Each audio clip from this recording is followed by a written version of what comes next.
Thanks. Welcome back to another episode of Between the Reps with Brooke and Jeanna. We have a guest on today. His name is Brad Bromlow from Panama City, Florida.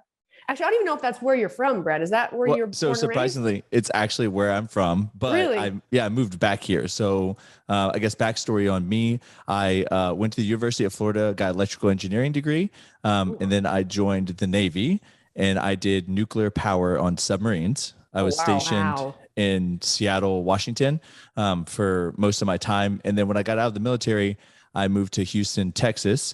I had met my wife like the last 3 months that I lived in Seattle. And I was like, I've got a job in Houston. You can move with me and we can make this work, or we can try long distance, or we can just say, see you later to each other. And she's like, I guess I'll move with you. So she moved with me against her family's wishes. She's a fellow tag along. Yep. But I love it. And and she definitely believes in everything that I want to do and supports me 100%, which is Awesome. great. But we moved to Houston. There's a big fitness scene in Houston. We kind of got mixed in with that crowd.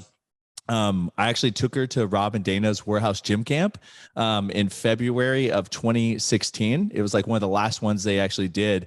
And they found out that my wife was from Montana and they were looking at moving to Montana. So we like instantly kind of clicked with them, became, pretty close friends with them. And through that, we kind of wanted to start sharing about our fitness and lifestyle on social media, because a lot of people saw my wife, who is very fit. She's done CrossFit for 7 years and had went to regionals twice.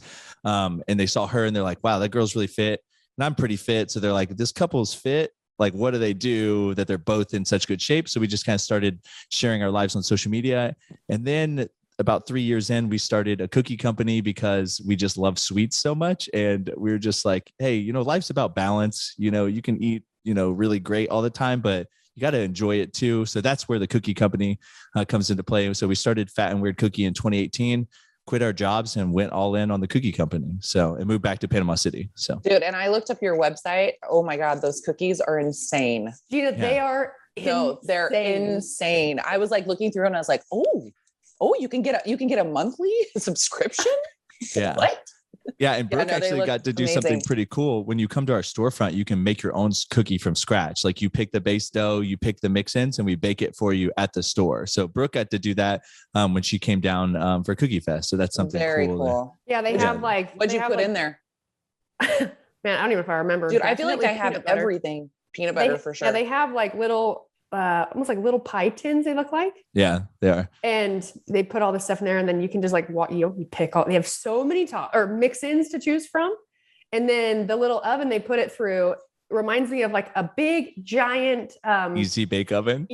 Or do you know like when you're at a hotel and they've got the thing for your bagel or your toast. Oh, like yeah, I love that thing. It's like that. Yeah. Like you put it on one side and you just get to sit and wait, and it rolls through real slow. Yeah, there's always like a bunch of snot-nosed kids like parked in front of it.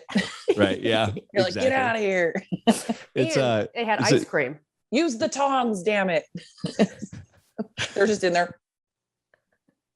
Yeah, they're grabbing everyone's bread, and you're like, no, that was my bread, mine. but I don't Never want mind. it anymore. Yeah, exactly. I'll do another one. They're grabbing muffins, looking at them, putting them back. Yeah. Like the little mini muffins every Hampton Inn has. Oh yeah. But it's actually like a pizza conveyor oven that I just figured out the settings that could work for cookies. So we make our little cookies in there.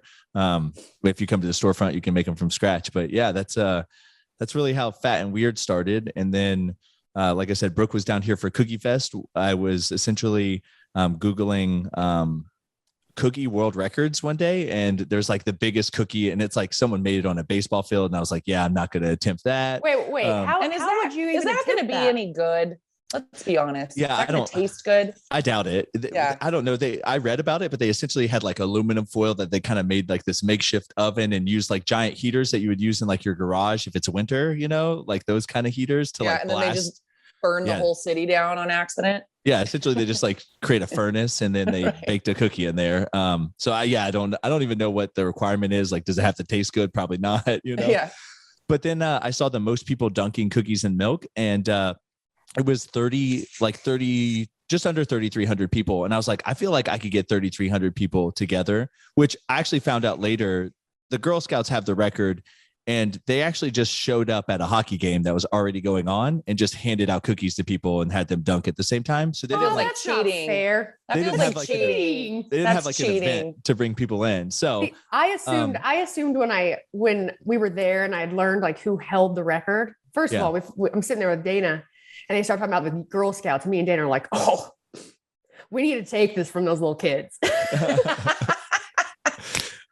Which can sound, I'm sure there's people listening to this who are like, that's so rude. And I'm like, You got to understand the humor. Sometimes weird stuff excites you. And in that moment, for me and Dana, and I'm sitting with Rob, we're thinking like, oh, the Girl Scouts are going down.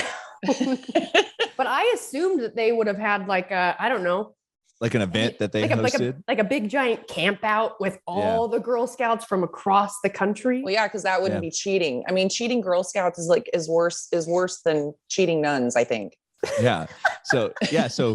So we did not break the record. We had 2,408 people, I think is what our official count was. But I will tell you this, the Guinness judge that we have, and I don't know if he'll ever he was a dick. I'm just going to say that. He was such a dick. Okay. Give us the dirt, Brad. Give us the dirt. He was so weird. So we had volunteers show up to be judges, and we had told the volunteers they had to be there at a certain time because the Guinness judge is like, if I don't brief the volunteer judges, then they don't count.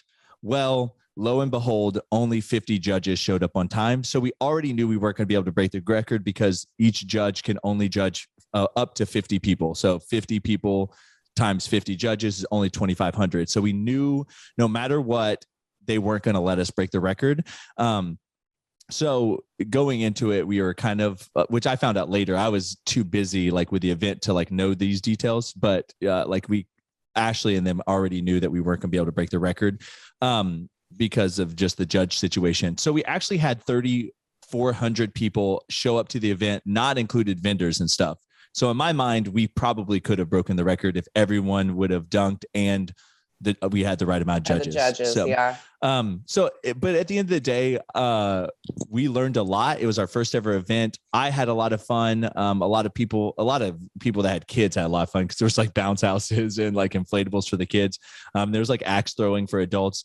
I just think that, as your inaugural event, you definitely have things you want to improve on. Like there's a lot I want to improve on the event. But we're going to do it again next year. So, maybe you can make it next year, Jeanna, and come dunk a cookie. Oh man. I think if Jeanna comes, I don't have that thing in me though, that like says like, stop eating is the problem. So I'm just going to come back like, 10 pounds heavier. Yeah. Actually, I will say, Jeanna, you would be surprised. These cookies that Brad makes, I have so many questions of how you came up with how you make those, because it's like a texture and a density that is I've never had before. They're so good, but they are. Well, if you ask Matt Vincent, the first day we got there, I think Matt ate 6 cookies. I actually have a text from Dana that was like, hey, can you restock our cookies? I think Matt ate them all. No, he really did. I took one because I was there a little bit early and I'm like, okay, well, I should probably take one of these before they're all gone. And I kept it in my room. Oh, I was just going to say you were probably hiding it in your room. I hid it in my room because I didn't want it right then, but I did want one. Yeah. But everyone showed up and we were like sitting around the table and Matt's like, he was on like number 4 and his goal was to like just eat as many cookies as he wanted or as he could during the weekend. And just in the first day, I think he ate like 6 cookies. Oh my God. Well, I mean, they look delicious, but yes, I would love that. Sounds amazing. Yeah. And so and another thing too, is like Guinness told us that everyone could count no matter their age, as long as they could dunk the cookie and consume the entire cookie, which is why we made such small cookies. Then at the event, they literally like, oh no, kids don't count. And I'm like, well, what do you define as a kid now? Because like my daughter was 11 months old at the time. She definitely can dunk a cookie on her own. And she could take a bite of a cookie because they were small. She could eat the whole thing. And then he was like, oh yeah. And they don't need the whole thing. They just have to take a bite of it. So I'm like, so wait, kids don't count now. And you don't have to eat the whole cookie. So believe me, me and Guinness, we got some beef. Like I would fight Guinness if Guinness was a person. The judge himself, I would fight him too. 100%. Yeah. He also told everyone at the event that they were the sheep and the judges were the shepherd and he was God. And I think that What? in general, like that thing doesn't fly with many people, but especially in the South, like the Bible Belt area, to like tell people that you're God. Like there were so many people that approached me afterwards and they're like, can you believe the Guinness judge said he was God? Like out of the whole event, that's the one thing they grabbed from the entire event. So I feel like this guy's like, this is my moment. Like, you know. No, he did. He at the end of the 100% event- did. At the end of the event, he was like, if you would like to take pictures with me, let me know. I'll be over here. Yeah, he was a celebrity in his own mind. That's for sure. Oh my And the thing is this is like what, I would never look at a Guinness judge, because we're talking about the Guinness judge, and think like, what a lame occupation. Like, I don't care what you do. Yeah. But his introduction had me laughing on the inside, because I wasn't laughing because he was standing right in front of me. We were up on the stage, but he was talking about all of his training, and he was trained in the UK. And I mean, what is the training? I don't know. I think honestly, they just poorly fit him for a suit. Yeah, he was stuffed in that suit for sure. Yeah, he's stuffed like our cookies. It was a lie. And he was a dick. Like you come out all this way to help facilitate this attempt, and like so you guys, just so you know too, like I was there as a spectator and a guest, but I had no idea what all was happening or what things were. And this guy shows up, and for him, like Brad, for him to literally be like, if your judges aren't here on time and I can't brief them all at the same time, that's it. Like for him to come all that way and not be like, oh yeah, no problem. Let's make sure we get this right. Like let's do it. I agree with you 100%. To like help you facilitate it. Yeah. Like help them be successful. There's a lot of people to wrangle. Yeah. His whole attitude towards the situation was like one of like, he was doing us a favor by being there, but it's like, we paid to have Guinness come out. So you'd think that they would be more facilitating and accommodating towards the situation. But yeah, I also, I imagine the event going completely different. Like I imagine doing the countdown, it's my event, like leading everyone. At one point he was like, hey, they don't have milk in the back. So I'm out in the back with a milk carton handing out milk. And then he goes 3. And I'm in like the back of the field, and I'm sprinting. I'm like there's videos of me just sprinting to the stage, and I'm like ripping my cookie open. Like I dunked my cookie in someone else's milk because I didn't even have time to open my milk carton. But yeah, it was stole your moment. I know it was a shit show. So yeah, there are definitely, like I said, there are definitely things that I'm not thrilled about, and I know now to do differently. But it's like one of those things you have to like go through that process to like know, Yeah. So it's like I don't know, Brooke, maybe the first time you ever competed at regionals, I knew you had been there as like an announcer and stuff like that, but your first time ever competing, you were probably like, whoa, I didn't expect this, or I didn't know I wouldn't have this much time or something like that. And that's kind of how I felt with the event. It's just like, there's a lot of things that I think we put so much attention into that ended up being like a non-event. And then there are things that we probably didn't put enough attention towards that now we know to just pay more attention to those things, Well, and for some of these like giant events that people have put on, whether it was the first year or definitely the years that follow, I can't even imagine the amount of people that are in charge or like handling it. Right. Yeah. So for you to have done it, like you and your wife, Ashley. Yeah. Ashley. Ashley and Derek are married. And then my wife's Aubrey. So me and Aubrey, and then Ashley and Derek. Ashley's the one that kind of planned the whole event, but we did it in 6 months, which I think is pretty phenomenal. For that amount of people. Yeah.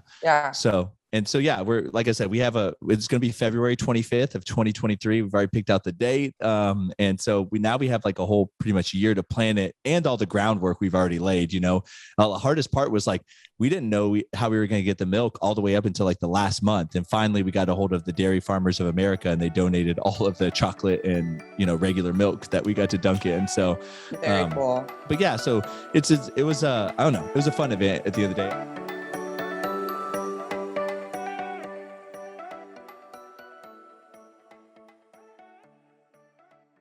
This podcast is sponsored by BetterHelp Online Therapy. It's so important to take care of your physical health, but we want to urge you to take care of your mental health. We know that relationships take work, and a lot of us will drop anything to go help someone we care about. We'll go out of our way to treat other people well, but often we don't give ourselves the same treatment. BetterHelp is online therapy that offers video, phone, and even live chat sessions with your therapist, so you don't have to see anyone on camera if you don't want to. It's much more affordable than in-person therapy, and you can be matched with a therapist in under 48 hours. Give it a try and see why over 2 million people have used BetterHelp Online Therapy. This podcast is sponsored by BetterHelp, and Between the Reps with Brooke and Jeanna listeners will get 10% off their first month at betterhelp.com/reps. That's BetterHelp, BetterHelp.com/reps.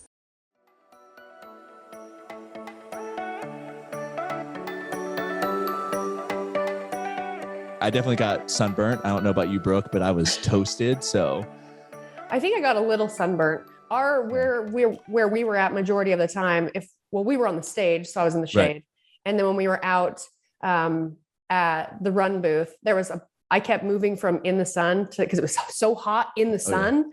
Yeah. And then there was a big tree. So I would move into the shade, and there was a nice breeze that would come through because we were right there by the ocean. Yeah. On the coast. But it was so hot, Jeanna. As soon as you got in the sun, it was hot. However, I will say I would have been miserable. Oh yeah. I've been spending more time in Florida. And the complaint that I always have is it's so damp. Yeah. And I lived in California, and it's, we have the perfect amount of humidity in Santa Cruz, and I'm from Utah, and I'm back in Utah. So I do understand it's very different.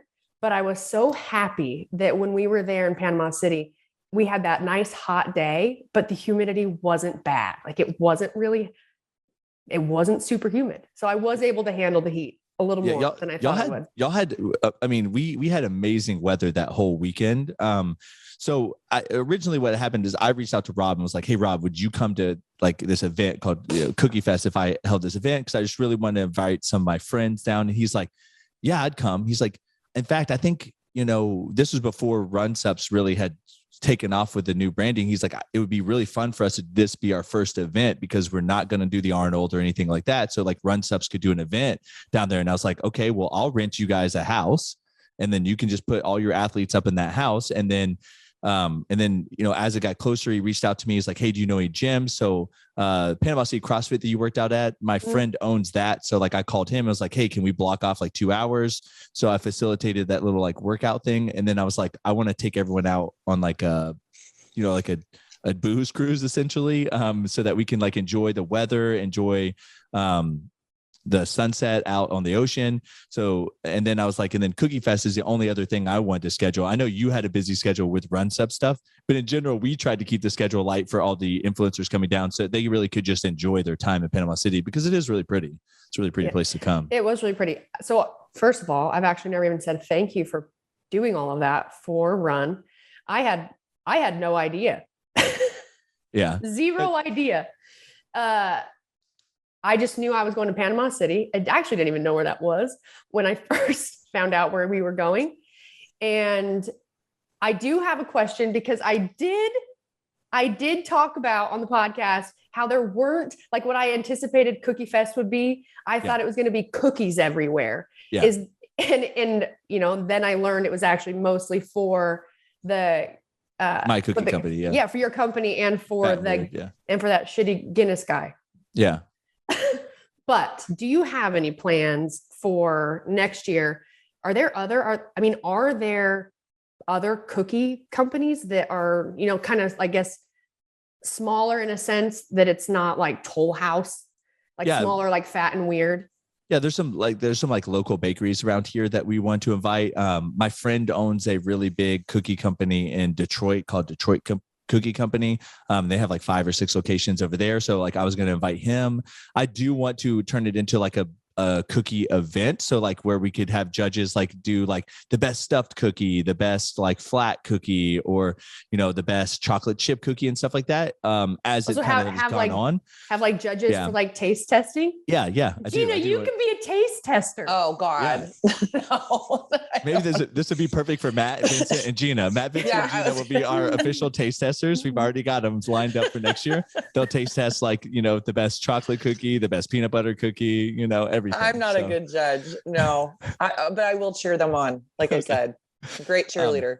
Yeah, but this year we just knew with the time constraints that we probably wouldn't be able to like get a bunch of other cookie companies involved in the situation. And a lot of people were kind of just like, prove it to us. Like when we tried to invite some companies down, they're like, how many people are you expecting? And we're like, well, we're hoping for, close to 4,000. And they're just like, maybe next year if you do it again. And that's really the kind of answer we got. Like, I don't think anyone really believed that we would pull off an event that had over 3,000 people there out of Panama City. I mean, if you go to Houston, Texas or something, or Miami, like, maybe you could bring in 5,000 to 10,000 people easily. But Panama City is a smaller town. And even some of the vendors that came down, like Hydro Jug came down with their water bottles, and they like didn't bring anything to sell. They just kind of brought like cards to hand out to people. And they were like, man, we were dumb. They're like, you had so many people here. Yeah. Aubrey's mom makes headbands, like she hand sews headbands. Every week they launch them. And during COVID, like her parents couldn't work. And so Aubrey's like, how can I help my parents with income? So she helped her parents start a little headband company. It's called Mama Jean's Headbands, and she sells them on Etsy.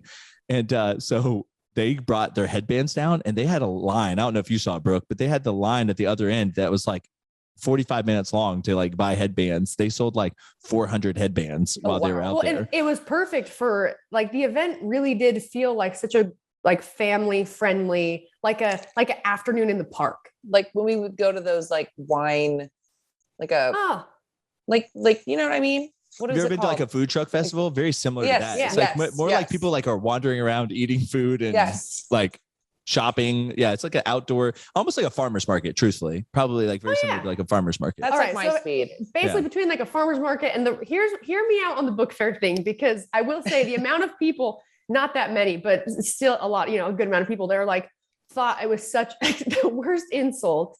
I genuinely was not trying to insult Brad. Or the event. What I was trying to describe, and this is probably because sometimes, most of the time when me and Gina have, pretty candid, very candid and real conversations for the first time, on the spot, not scripted or planned out. My brain's firing, trying to think of like, okay, what's a way I can describe this that will make sense, at least in my own brain, but also be kind of funny. And what I was thinking is like, who didn't love? I loved the book fair. Fucking book fair. Okay, you get out of school early. You're outside. You've got the big truck that comes in. You got so many books. No one really cares about books, but you get to go pick them out anyways. You hang out with your friends, and you're all outside in the sun, and you don't have to go to school. It's like, and what it felt like to me was kind of like a family like picnic in a park or a farmer's market, where it was incredible weather. There was an event going on, but you didn't have to be inside the gates. You had the blow up stuff. In fact, that's the one thing, that's the regret I have, is I looked over there, Brad, and I saw all of the bounce houses and things like that. And you didn't go do any of it? I didn't go do it. You didn't like throw axes or do any of that stuff? No, because there was like a constant line over at the run booth. Yeah. And of course, like whenever I go to stuff like that, and this is probably a mistake on my end. It is. I always assume, Dana's like, she's badass, right? She's the boss. So people are really there to see Dee. So every time I would kind of step out of the way, really like respectfully, because I would try and read the room. I'd try and like read the people coming up. Like if they were really there for her, it doesn't feel very good for the person that's like, oh, hey, can I be in your picture?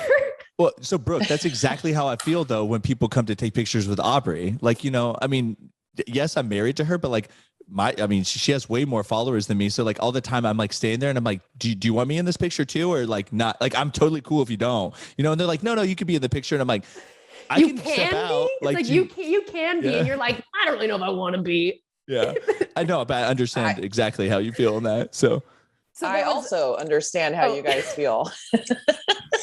Every time we go somewhere with Brooke, I'm always like hiding in the corner, and then somebody will be like, oh, do you want to take a picture? I'm like, Okay. No, like, however, really? though, it even happened in Panama City, Gina.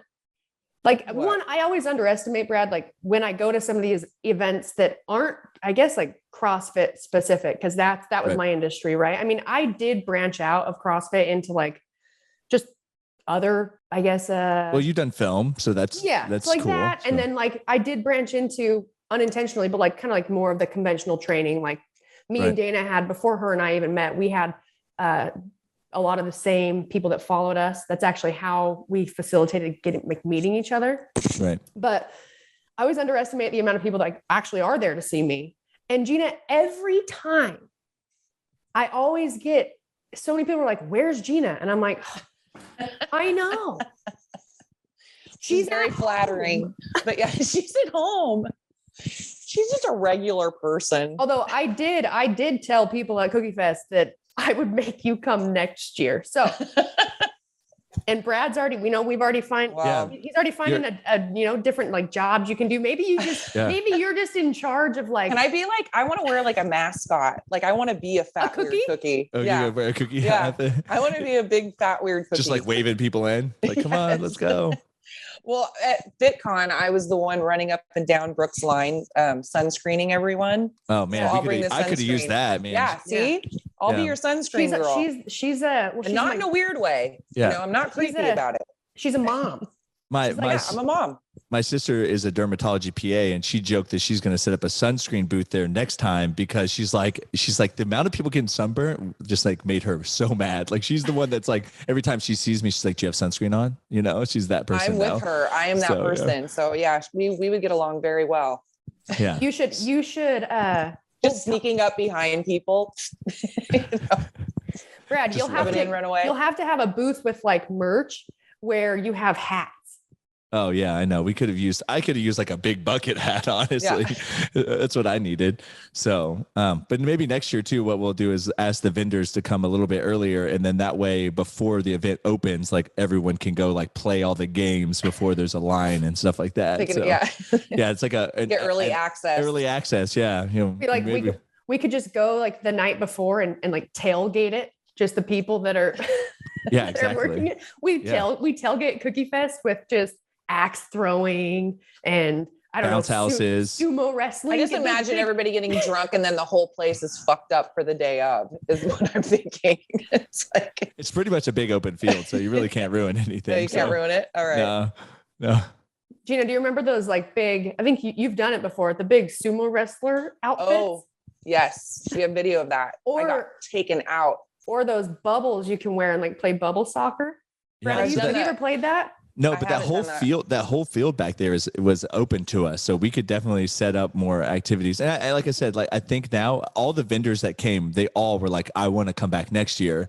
And then we already had people reaching out to us after Cookie Fest that saw it, and they're like, "Oh, I want to be a part of it next Oh, that's year." awesome. So I know that I'm confident we're breaking the record next year. So You're going to do it. yeah. Hopefully well, a different judge. we have you can there next year request a too, different right? Judge? So Oh yeah, I'm- that's right. I'm definitely we will 100% request a different judge. Yeah. We will be like, Yeah. nothing against you guys, but we're not doing this if you give us the same No. judge. So Yeah, you're Like like we would rather not have God for this one. Yeah. yeah. Thank you're you. like this is a really fun event, so we need someone who's going to come and have fun. Yeah. And want to accommodate someone that's like trying to break the record instead of like set down these ridiculous rules to stop Yeah. you from doing it's, it. You know? it's like he was prepared to just be like have his like checkboard out and being like, okay, at this time, that's the cutoff. And like he came all this way and he's like, oh, they're not all here. Oh, too bad. Sorry. Nah, can't do it. He's I mean- just like an abusive power guy. It really was because there's so Yeah. much stuff that was leading up to the event. Even like, for example, they were like, you need to have a health inspector there. And I said, you know, why? Because our cookies are being produced in our health inspected facility and they're being wrapped here and then they're just being transported there. Like the health inspector doesn't show up at your house and make sure that the cookies are good from Right. the mail. Right. So Right. like, why do they need to like check on them when we're transporting them ourselves? And they're like, that's just our rule. And I was like, well, that rule's stupid. Like, so I called our health inspector and he was like, I'm not coming out there. He's like, your kitchen's good. Like you're certified. Like, I'm not coming out there. So I'm like, we like literally had to get on Instagram, and my wife convinced someone that was lived in Georgia that was going to come down to the cookie event anyways. That was a health inspector in Georgia to also like talk to the Guinness judge if he needed it. And yeah, he went and talked to her and made sure that we were like up to code on everything.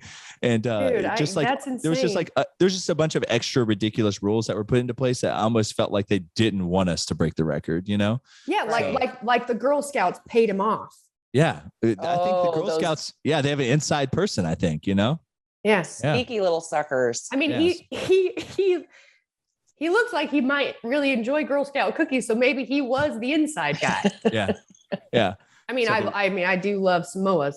They are good cookies.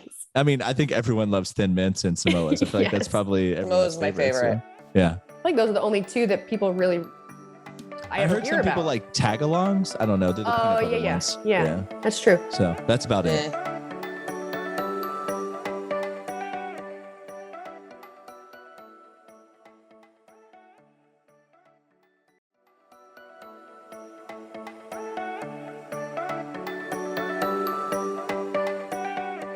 Okay, Brad, you also have a couple other businesses.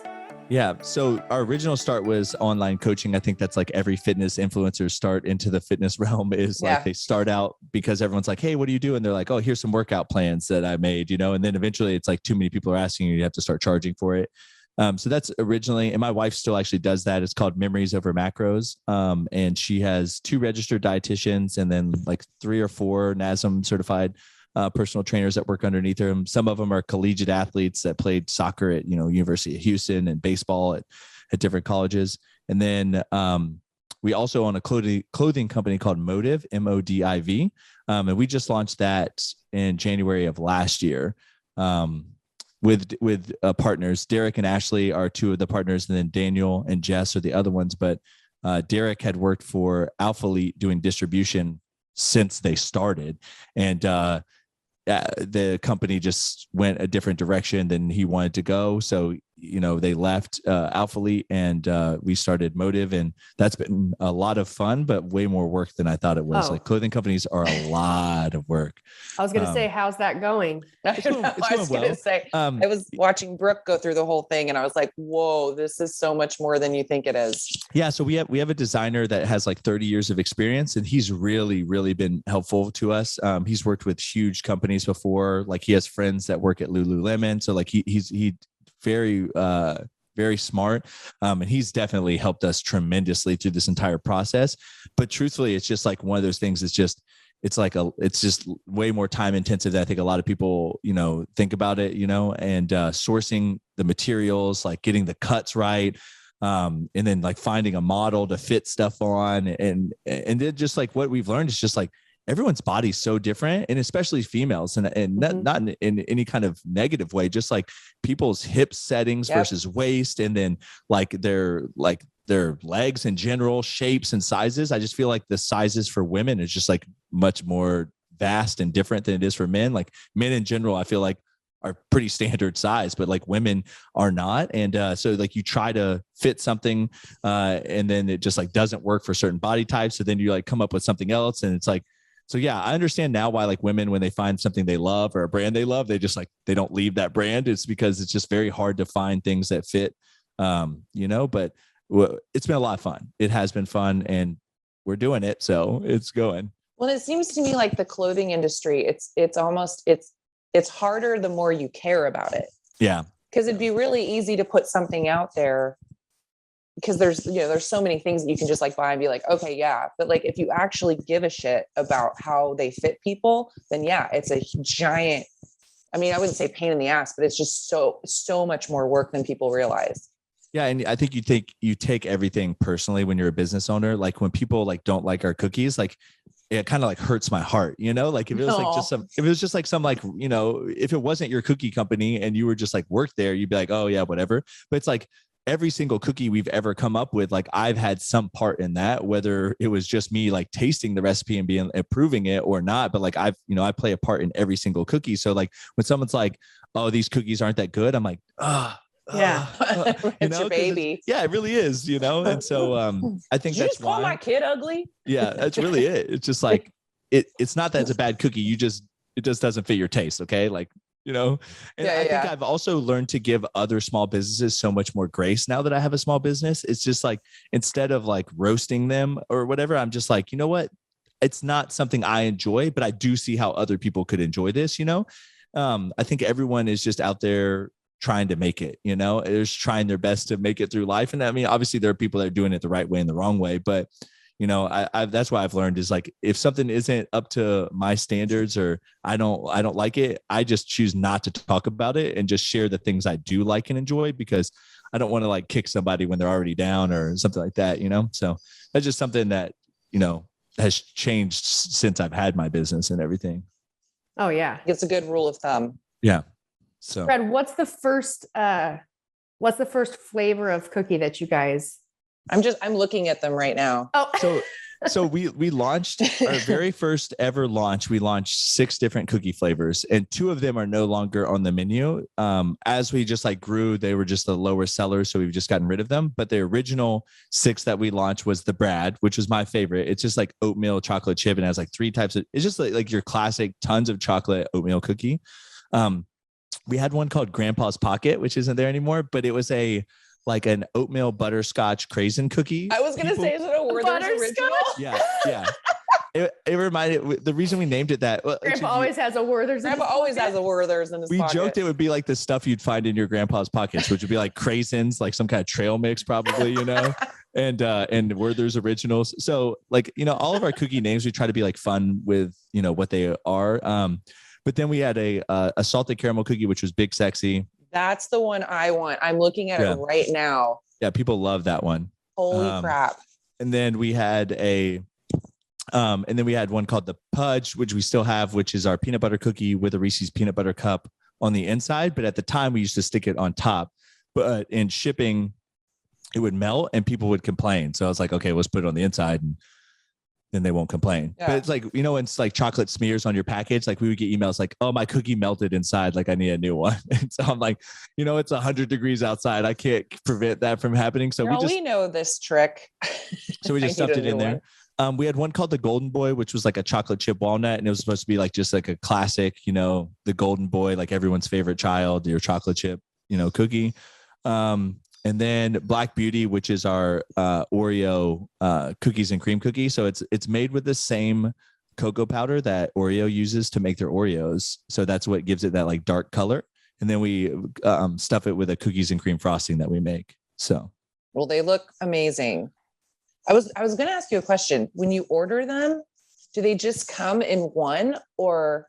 Yeah, so they're individually packaged cookies, except for the Flatties. If you order the Flatties, it's a 2-pack in there. But the cookies are really big. They're 5-ounce cookies. I mean, Brooke can tell you like. Oh yeah, no.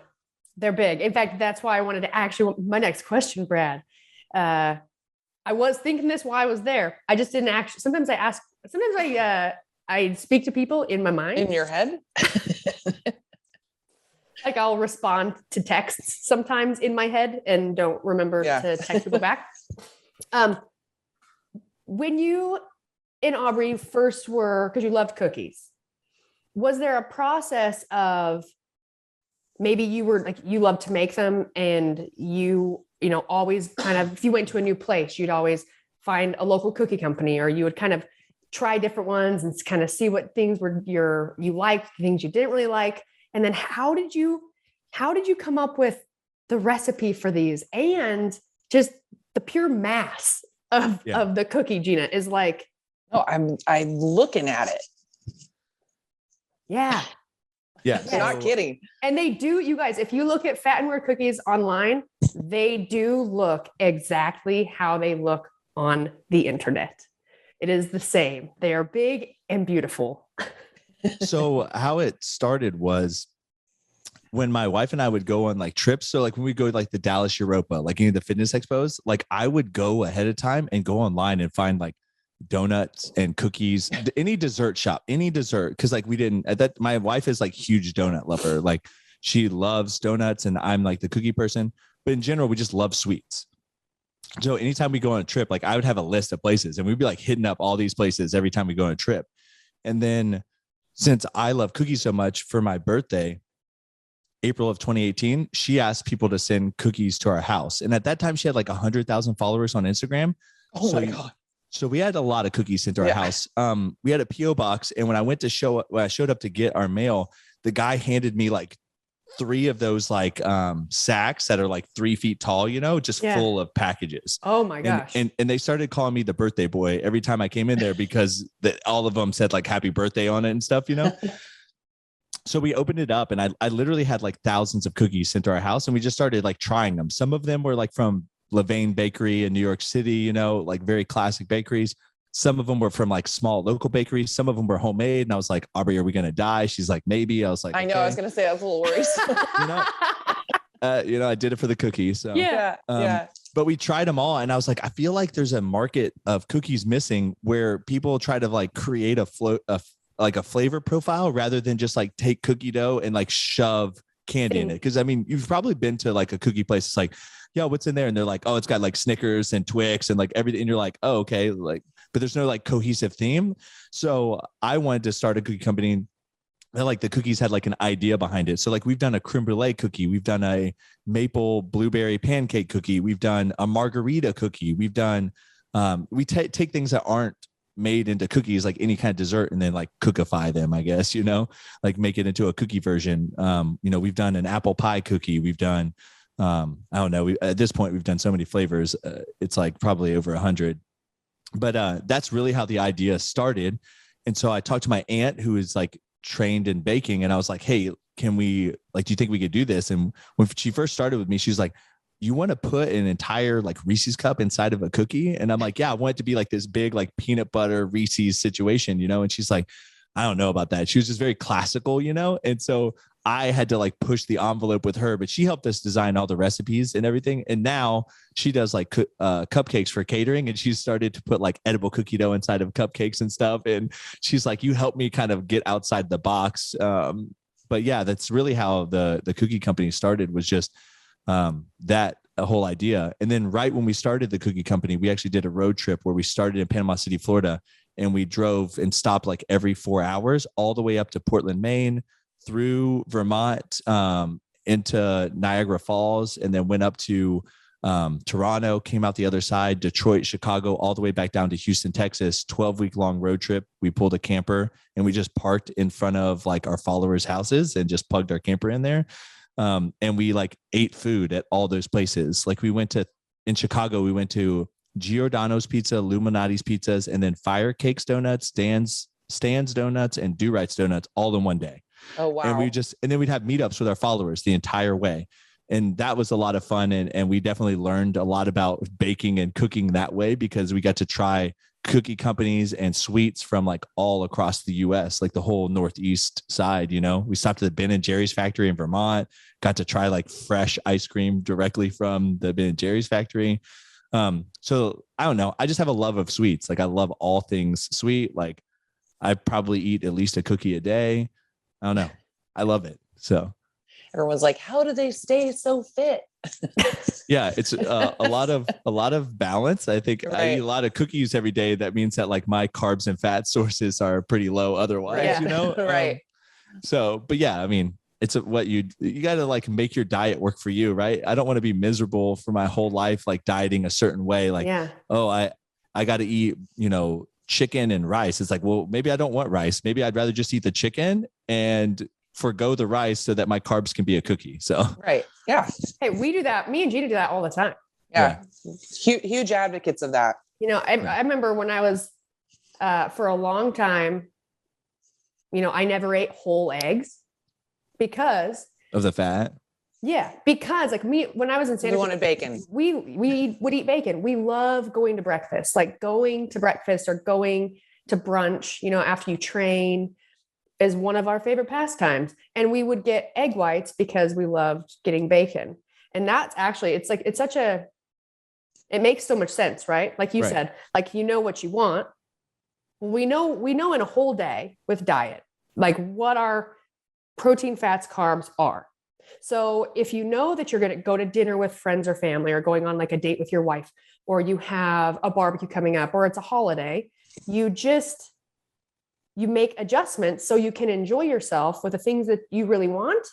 and then you make it fit by changing everything else. And that concept, it's so easy, but it's crazy how many people don't even like when you may be like in the middle of their fitness journey or working on diet, nutrition, and like learning a lot.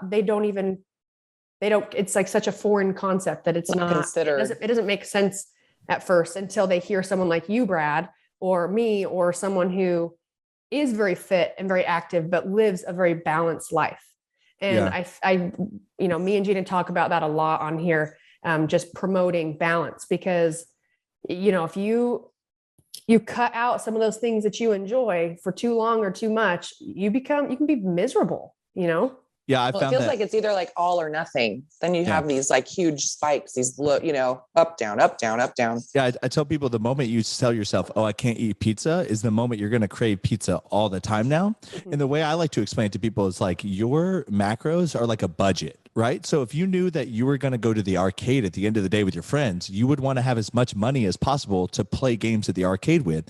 So maybe that meant that you just wouldn't do some of the stuff you would normally do in the morning. You're not going to go get a Starbucks coffee because that $5 you could spend on the arcade games, right? So it's not about the fact that you can't have those things. It's what's important to you, and then allocating those funds, that budget towards the things that matter to you.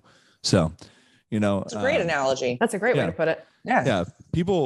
I think that the moment you restrict something and say, okay, this is completely off limits, then it turns into like this kind of like binge cycle where you're like, oh, now I have a cheat day and I'm allowed to do whatever I want to do. Like, oh, I'm going to go just, ape shit on this. Right. Like, I'm going to eat like two large pizzas and like all the cheesy bread or whatever. Right. So, but the moment you go, yeah, if I want to have a pizza, like I can go get a pizza, then you'll get it. You'll eat a slice and you'll be like, oh, that was good. And another thing I tell people is like, rarely is anything as good as the first bite. Like the first bite you take is probably going to be the best bite. Like it doesn't get any better than that. So like you just keep eating it.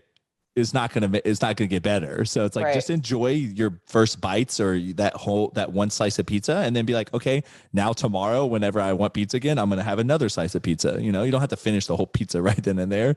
So in like the conventional or bodybuilding industry, like conventional training industry, I don't know if it's like this so much now, but you would know for sure too, Brad.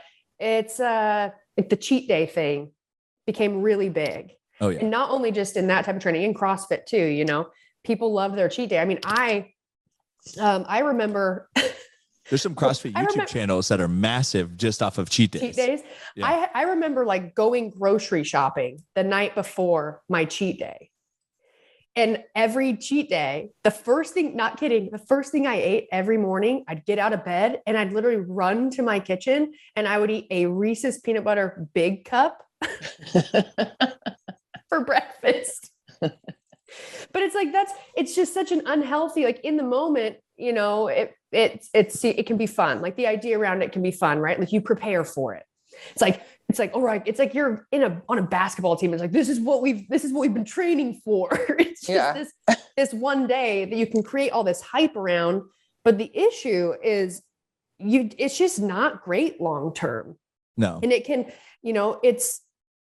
people you don't realize it until it's too late. But I think having a structure like that with your diet, it's slowly messing with your mind, and so over time, if you do that too long, it can be very hard to change, what your relationship with those foods, to understand, like you said, you can have them really whenever, they'll always be there. I feel like it becomes like less obsessive too. Yeah. You're not thinking all week, like, what am I going to have? And, I mean, it would turn into, it would definitely turn into that. I don't know if you've ever done one of those like calorie challenges, but I've done a couple of them. And you get to the point where like, you're sitting there, like trying to figure out like, what can I eat to get the most calories in? And then you stop really even enjoying like the cheat day, because then it just becomes about like how many calories can I eat in a day. And so, I've definitely, it took a while to kind of get that balance back with food. I definitely think that after I competed in a bodybuilding show in like 2014, like that was probably the most I had a terrible relationship with food at that time. You have a terrible relationship with your body. You're at an unsustainable level of leanness, and anytime you put on just any bit of weight, you're like, oh, I'm getting fat. I remember having like legitimate 6-pack abs and being like, I don't want to take off my shirt because I look soft. And people were like, what is wrong with you? wait, what? And I'm like, yeah, Right. I feel a little bit like heavy today. And like, I didn't want to take my shirt off. And people are like, Brad, it's not okay. You need some help. You need some help. And I just remember thinking that. And then it's just like, as you get older too, you just like, I don't really care anymore if someone's like, oh man, you have a dad bod. It's like, yeah, I do. I got a kid. So, but yeah, I mean, I think that, your priorities change. You care less about what other people think about your body. And now you're training and eating the way that you want to eat and train to perform how you want to perform and for yourself. I think, when I was younger, it was definitely more for what other people thought of me. And now it's, because like my daughter's like 30 pounds. So like holding her in my arm, like it actually is legitimately heavy after a little while, Oh yeah. So it's like what you train for changes in life. So just getting a bicep pump. All the time. And then switch arms. I know I do have to switch arms every once in a while. You can't have one big arm and not the other. So got to keep balance.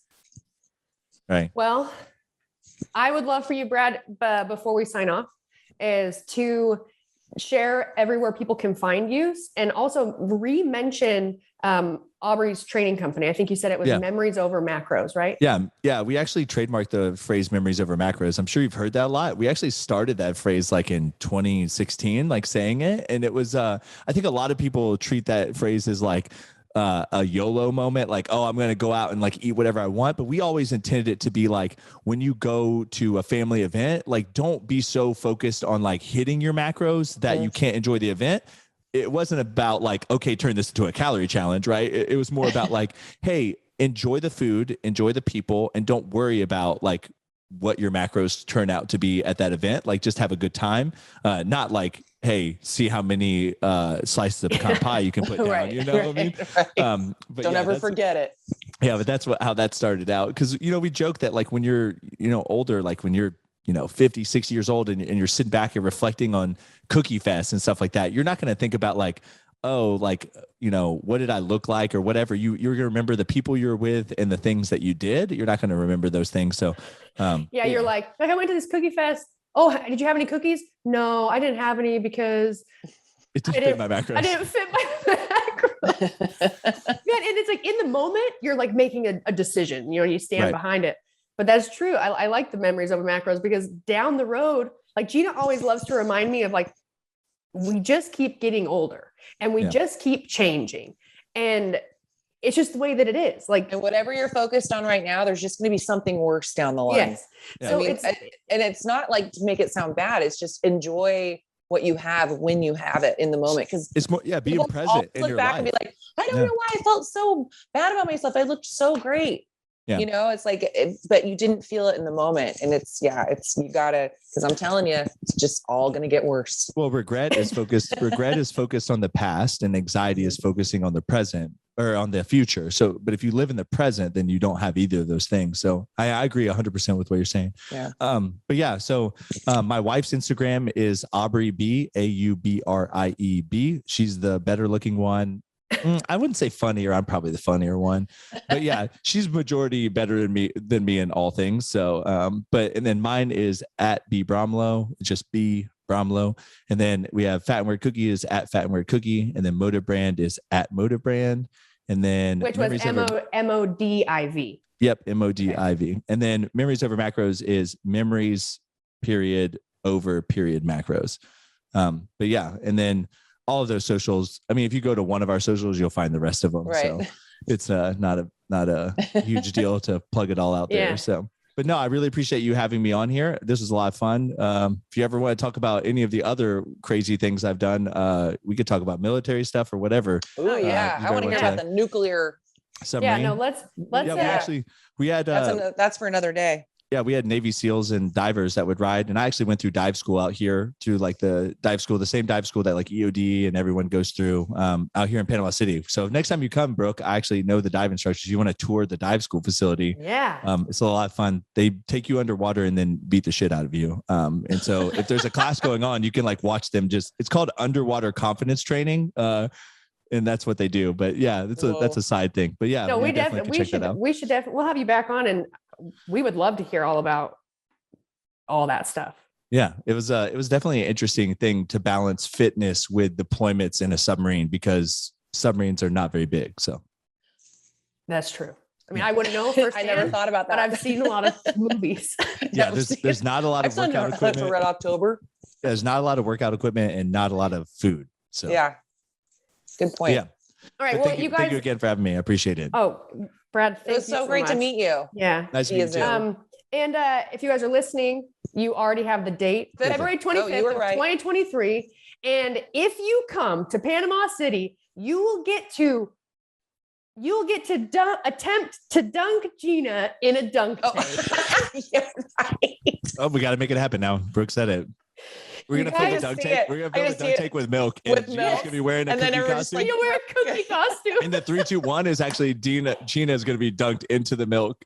And then she's gonna be holding a cookie as well. So when she falls into the milk, she has to come up and take a And bite then of eat it. Yeah. so she can count, because we need everyone to count. You know. Yeah, you heard it here first. I In can't fact, wait. I want emails. Anyway, any of you I guys love that I get to wear a suit too, because I can just eat as many cookies as I want and not even give a shit. And you can hide them in your suit. I'm going to.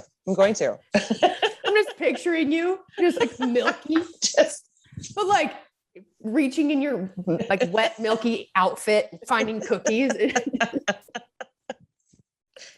Oh man. Okay. It's out of hand. I told you, I've got ideas all the time. They're not I know. always the Yeah, best, you but do. I think that But I one can make is a that happen. winner. I That can one's make a that winner. happen. Yeah, I'll roll with that one. I'm going. Hey, Yeah. take it. If I have any ideas popping in my mind, I'm just going to text them to you, Brad. Let me know. Oh, I can't wait. All right. Well, thank you so much for coming on. And I'll talk to you soon. All right, bye. Bye. ya. Thank you. You guys, thanks for listening to Between the Reps, or watching Between the Reps. All right, guys. Thank you so much. Don't forget to rate, review, subscribe, 5-star rating, 5-star warning. and we'll talk to you guys next week. Yep. Bye.